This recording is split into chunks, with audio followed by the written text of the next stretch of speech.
Interior texture paint.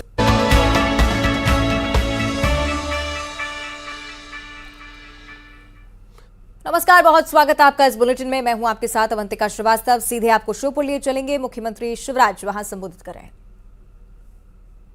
100 unit बिजली का bill आएगा। किसानों पर झूठे प्रकरण है कई, वो सारे वापस किए जाएंगे, चिंता मत करना। कांग्रेस ने एक बात जरा ध्यान रखना, ये कांग्रेस बड़ी परेशान है। वो कहते हैं 1.5 मुट्ठी का दुबला पतला कहां से आ गया है, तो वो रोज मुझे गाली देते रहते हैं। कोई कहता है प्रियंका गांधी आए, बोले कंस मामा है। अरे तुमने देखा है प्रियंका मामा क्या होता है? जिसके दिल में बेटा बेटियों के लिए 2-2 माँ का प्यार हो, वो माँ है। मैं ऐसा मामा मैं तुम्हारे लिए हूं। इसलिए मेरे बच्चों चिंता मत करना। कांग्रेस तो सोशल मीडिया पे एक बार मेरा श्राद्ध ही कर गया दिया, बोल मामा तेरा श्राद्ध हो गया। मैंने कहा मर भी गया तो राख के ढेर में से फिर निकल के आ जाऊंगा अपने भांजे भांजियों की सेवा कर। याद रखना, ये झूठी और बेईमान कांग्रेस, ये भ्रम फैलाने वाली कांग्रेस, राहुल गांधी प्रियंका गांधी रोज झूठ बोलते हैं और रोज मुझे ही गाली देते हैं। सपने में भी मैं ही आता हूं, मामा ने ये कर दिया, मामा ने वो कर दिया। इनके चक्कर में मत आना, क्योंकि ये तो योजना बंद करने वाले लोग हैं। आपको पता है जब कांग्रेस आ गई थी तो मेरी बेगा भारिया शहरिया बहनों के खाते में पैसा डालता था, वो पैसा डालना बंद कर दिए। मेरी बहनों संबल योजना बंद कर दी।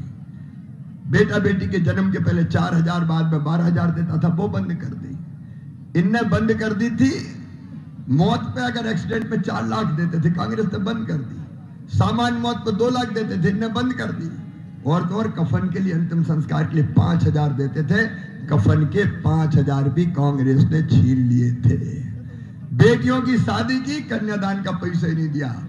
अब बेटियों की शादी होगी तो 1 लाख रुपया देंगे कन्यादान योजना के अंतर्गत। तीर्थ दर्शन योजना ही बंद कर दी। मैं रेल से तीर्थ ले जाता था, कांग्रेस ने बंद करवा दी। अब फिर चालू, अब रेल से नहीं हवाई जहाज से भी तीर्थ ले जाऊंगा।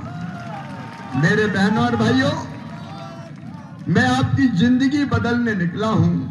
मेरा जन्म केवल आपकी सेवा के लिए हुआ है, आपकी बेहतरी के लिए हुआ है। लेकिन एक बात याद रखना, कांग्रेस अगर आ गई तो सबसे पहले सब योजना बंद कर देगी। ना लाडली रहने देगी और ना बहना रहने देगी, सब योजनाओं पर ताले लगा देगी। और इसलिए मेरा निवेदन है, मामा की योजनाओं को अगर चलने देना है तो भारतीय जनता पार्टी को जिताना मेरी बहनों, नहीं कांग्रेस सत्यानाश कर देगी।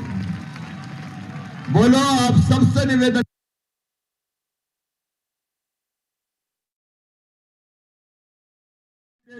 करने आया हूं आप सबसे कि इस बार कोई चूक ना हो जाए, कोई भूल ना हो जाए। आप सबको मामा पर सिंह चौहान धुआंधार प्रचार में जुटे हुए श्योपुर में ये जनसभा। और अब सीधे नर्मदापुरम आपको लिए चलेंगे। कमलनाथ वहां पर संबोधित कर रहे हैं। आचार संहिता में गया, 11.5 महीने मेरे पास थे और हमने अपनी नीति और नियत का परिचय दिया। हमने शुरुआत करी और पहले किस्त में 27 लाख किसानों का कर्जा माफ किया और नर्मदापुरम में 53,000 किसानों का कर्जा पहली किस्त में माफ किया। 225 करोड़ रुपए का किया। हमारी सरकार नहीं रही, दूसरी किस्त हमने चालू करी थी। जब हमारी सरकार नहीं रही, कौन सी गलती करी थी मैंने? कौन सा पाप मैंने किया था कि मैंने 500 गौशाला बनाए, 1,000 गौशाला बनाए? 11 महीने में मैंने 1,000 गौशाला बनाए। कौन सा गुना मैंने किया था कि 100 रुपए 100 यूनिट बिजली दी? 100 रुपए 100 यूनिट बिजली दी। आप अपना घर जाके आज बिजली का बिल देखिएगा। फिर से कांग्रेस की सरकार आएगी, अब तो 100 यूनिट फ्री और 200 यूनिट हाफ में देंगे। किसानों का कर्जा फिर से माफ करेंगे। कौन सा पाप मैंने किया कि मैंने पेंशन बढ़ाई? हमने विवाह के पैसे दिए। कौन सी गलती करी मैंने? ये तो एक शुरुआत थी हमारे लिए, शुरुआत थी, हम आगे बढ़ रहे थे और सौदा हो गया। मैं मुख्यमंत्री था, मैं भी सौदा कर सकता था। विधायक मेरे पास आते थे, कहते थे इतने करोड़ रुपए हमें मिले हैं, मिल रहे हैं। मैंने कहा था मौज करो, मैं किसी से सौदा नहीं करने वाला। मैं मध्य प्रदेश की पहचान सौदे की राजनीति से नहीं करूंगा। मैंने कहा कुर्सी जाती है तो जाए, मैं सौदा नहीं करने वाला, और मैंने सौदा नहीं किया। तो आज ये सब आपके सामने है। मैं तो इतनी बात कहना चाहता हूं आपसे कि शिवराज जी को पहचान लीजिए। अच्छे कलाकार हैं, बहुत अच्छे कलाकार हैं। उनकी झूठ की मशीन आजकल डबल स्पीड पर चल रही है, घोषणाओं की मशीन डबल स्पीड पर चल रही है। माताओं और बहनों को 18 साल याद नहीं किया, चुनाव आया तो माताएं क्या हुआ, बहनें याद आ गई। ठीक है, क्या किया उन्होंने, क्या नाम दिया, लाडली। इसके पहले लाडली नहीं थी, ये अब लाडली चुनाव के लिए बनी है। और हमने तो कहा है कि हम माताओं और बहनों को 1500 रुपए देंगे, कुछ दिन बचे हैं बस, और गैस सिलेंडर 500 रुपए में देंगे। शिवराज सिंह कहते हैं, मैं 3 महीने 4 महीने से शिवराज चिल्ला रहे हैं हम गैस सिलेंडर 450 रुपए में दे रहे हैं। किसी को मिला गैस सिलेंडर 450 में?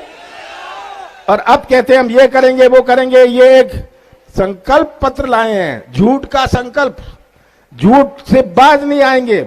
3 दिन पहले संकल्प पत्र बनाया, ये तो नकल पत्र है हमारा, जो हमारा वचन पत्र है, नकल कर ली, 100 रुपए वहां बढ़ा दिया, 100 रुपए यहां। अगर आप 18 साल आपने प्रदेश को बर्बाद किया है, चौपट प्रदेश बनाया है, आप आगे क्या करना चाहते हैं? मैं तो ये पूछता हूं, आप आगे क्या करना चाहते हो?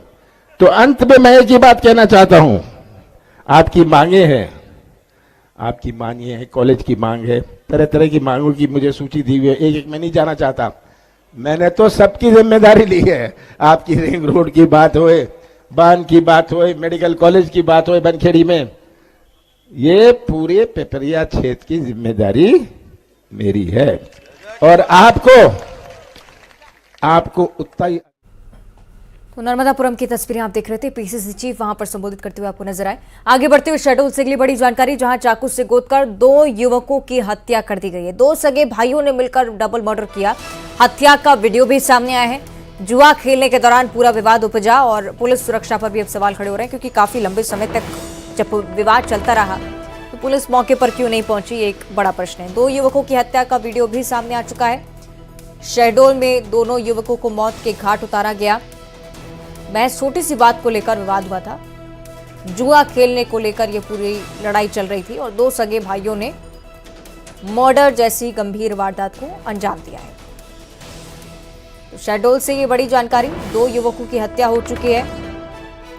ये तस्वीरें आप देखिए, जो कि अब लगातार प्रश्न भी पैदा कर रही हैं कि पुलिस आखिर मौके पर क्यों नहीं पहुंची है। इससे कि सौरभ हमारे साथ जुड़ रहे हैं। सौरभ, क्या रहा पूरा विवाद, विस्तार से जानकारी।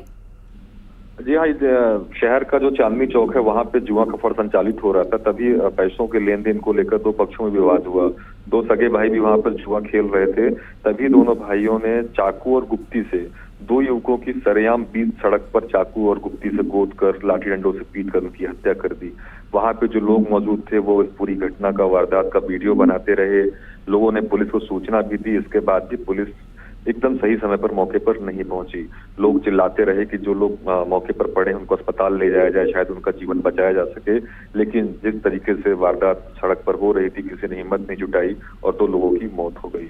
बीच शहर में चुनाव आचार संहिता के बीच एक और जहां तमाम पुलिस सुरक्षा व्यवस्था, तरह तरह की टीम, पुलिस की फोर्स शहर में तैनात है, उसके बाद संभागीय मुख्यालय में इस तरह की वारदात होना कहीं न कहीं पुलिस की सुरक्षा व्यवस्था पर भी सवाल खड़े कर रहे हैं। बिल्कुल बिल्कुल, प्रश्न उठने लाजमी भी, क्योंकि इस प्रकार सरेआम इतने बेखौफ होकर इस वारदात को अंजाम दिया जाता है। ये भी बताइएगा सौरभ कि पहले कोई विवाद रहा क्या, या इसी हाल ही विवाद में इतनी बड़ी वारदात? पूर्ण विवाद नहीं समझ में आ रहा है। दीपावली के कारण जगह जगह जुआ के प्रदर्शन संचालित तो हो रहे हैं, लेकिन जो पुलिस की कार्यशैली पर जो बड़ा सवाल उठ रहा है, शहडोल एक संभागीय मुख्यालय है जहां पर खुद एसपी, एडीजी, डीआईजी जैसे तमाम बड़े अधिकारी रहते हैं। कोतवाली थाना, सोहागपुर थाना और 24 घंटे पुलिस की गश्ती रहती है। इस तमाम सुरक्षा व्यवस्था के बीच शहर में जुआ का फड़ संचालित होना और इतने बड़े पैमाने पर संचालित होना कि दो पक्षों में विवाद हो और इस हद तक बात आ जाए कि चाकू गुप्ती से बीच सड़क पर लाकर लोगों को आधे घंटे 1 घंटे तक बेरहमी से वारदात किया जाए, पीटा जाए, उसके बाद भी पुलिस समय पर मौके पर ना पहुंचे। तो आचार संहिता के दौरान एक और जहां शहर की जो पुलिस व्यवस्था है, उसके अलावा तरह तरह के मिलिट्री फोर्स, एसएसटी की टीम, तमाम दूसरे फोर्स शहडोल शहर में तैनात हैं। उसके बाद इस वारदात, इसलिए तमाम गंभीर सवाल खड़े भी होते हैं। बहुत शुक्रिया आपका फिलहाल जानकारी के लिए सौरभ। आगे बढ़ते हैं मुंगेली से अगली बड़ी खबर, जहां प्रधानमंत्री नरेंद्र मोदी पहुंच चुके हैं। कुछ ही देर में सभा स्थल पर भी पहुंचेंगे। संबोधन आप उनका सुनेंगे। पीएम को देखने के लिए एक ऐसा नजारा जो निश्चित तौर पर चौंका देने वाला जन सैलाब आज मुंगेली में उमड़ पड़ा है। हाई प्रोफाइल सीट पर पीएम की सभा होना भी बहुत ज्यादा महत्वपूर्ण समीकरण। मुंगेली से जानकारी कि प्रधानमंत्री पहुंच चुके हैं। कुछ ही देर बाद सभा स्थल पर पहुंचेंगे और वहां पर आप प्रधानमंत्री का संबोधन सुन पाएंगे। लेकिन दूसरी तरफ प्रधानमंत्री को देखने के लिए भारी संख्या में लोगों का पहुंचना, एक जनसैलाब के तौर पर ये तस्वीरें देखिए सामने आई है मुंगेली से। हाई प्रोफाइल सीट मानी जाती है मुंगेली। दोनों ही प्रत्याशी बहुत ज्यादा कद्दावर, बीजेपी और कांग्रेस के, और इसी पर पीएम की ये सभा होना बहुत ज्यादा महत्वपूर्ण समीकरण बैठाता है, क्योंकि उत्साह के साथ लोग पीएम को सुनने भी आए हैं। इंतजार इस बात का कि प्रधानमंत्री संबोधन के दौरान क्या कुछ कहते हैं। मुंगेली पहुंच चुके हैं प्रधानमंत्री नरेंद्र मोदी। महासमुंद भी पहुंचेंगे इससे बाद, लेकिन इससे पहले आज आम सभा के दौरान जनता को संबोधित करेंगे। ये देखने वाली बात कि मुंगेली की जनता के नाम क्या कुछ संदेश प्रधानमंत्री का होता है, क्योंकि बहुत बड़ी संख्या में लोगों का पहुंचना ये बताता भी है कि जमीनी स्तर पर लोग बहुत ज्यादा उत्साहित रहते हैं जब प्रधानमंत्री पहुंचते हैं, और उसी उत्साह के साथ उन्हें देखने की कोशिश में ये भारी हुजूम आप देखेंगे। बीजेपी के कार्यकर्ता भी बड़ी संख्या में मौजूद।